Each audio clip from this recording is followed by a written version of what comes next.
आज हम अध्याय 4 द्विघात समीकरण की प्रश्नावली 4.2 का प्रश्न पहला सॉल्व करेंगे, जिसमें गुणनखंड विधि से निम्न द्विघात समीकरणों के मूल ज्ञात करना है। तो हम प्रश्न पहला सॉल्व करेंगे। तो सबसे पहले हम यहाँ जो चर का गुणांक होता है, तो यहाँ पे चर का गुणांक 1 है, उसका गुना हम अचर संख्या से करते हैं। तो यहाँ पर हम गुना करेंगे 1 और 10 का, तो 10 ही आएगा, और वहाँ पे ऋण का चिन्ह तो ऋण 10 आएगा। तो ऋण 10 के हम गुणनखंड करेंगे तो हमें ऐसी दो संख्याएं प्राप्त होनी चाहिए जिनको जोड़ने और या घटाने पर ऋण 3 आए, पर गुना करने पर 10 आए। तो यहाँ पर हमें 5 और 2 ऐसी संख्या प्राप्त होती है जिन्हें घटाने पर ऋण 3 आएगा और गुना करने पर ऋण 10 आएगा। तो यहाँ पर हमें ऋण में लाना है, तो हम बड़ी संख्या के आगे ऋण का चिन्ह लगा देंगे और बीच में प्लस का साइन। तो यहाँ पे धन ऋण ऋण हो जाएगा, तो उत्तर हमारा ऋण 3 आएगा। तो यहाँ पे एक्स स्क्वायर और ऋण 3x को हम ऋण 5x धन 2x ऋण 10 लिख सकते हैं। इसके और इसके जोड़े बना लेंगे और इसमें सब कॉमन निकालेंगे। तो यहाँ पर x कॉमन निकलेगा, तो कोष्टक में बचेगा x और यहाँ पे बचेगा 5, और इधर कॉमन निकालेंगे तो 2 कॉमन निकलेगा, तो कोष्टक में बचेगा x और 2 में 10 से भाग देंगे तो 5 आएगा बराबर 0।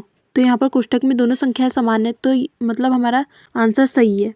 तो हम 1 से ऋण 5 को कॉमन निकाल लेंगे और यहाँ पर 1 से धन 2 बचा रहेगा, उसको लिख लेंगे। अब यहाँ पर हमें इनके मूल ज्ञात करना है, तो 1 से ऋण 5 बराबर 0 लिखेंगे और 1 से धन 2 बराबर 0 लिख लेंगे। अब x का मान निकालेंगे तो ऋण 5 पक्षांतर होगा तो धन 5 आएगा, और इधर x का मान निकालेंगे तो 2 पक्षांतर होगा तो ऋण 2 आएगा। अतः इस द्विघात समीकरण के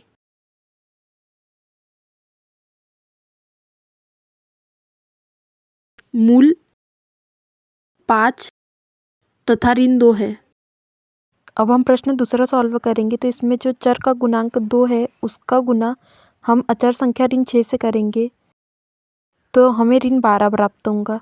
तो हम 12 का गुणनखंड करेंगे, तो 2 से 12 में भाग देंगे तो 6 आएंगे, और 6 में 2 से भाग देंगे तो 3 बार जाएंगा, और 3 से 3 में भाग देंगे तो 1 आएगा।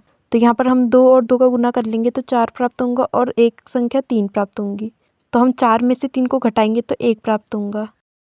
तो अब हम 2x स्क्वायर और x को 4x ऋण 3x लिख सकते हैं, ऋण 6 बराबर 0। अब हम इन दो में से और इन दो में से कॉमन निकालेंगे, तो यहाँ पर 2x कॉमन निकलेगा तो बचेगा x और धन 2। अब यहाँ से कॉमन निकालेंगे तो ऋण 3 कॉमन निकलेगा, तो कोष्टक में सभी चिन्ह बदल जाएंगे। तो यहाँ पर x बचेगा, 3 से 6 में भाग देंगे तो धन 2 आएगा।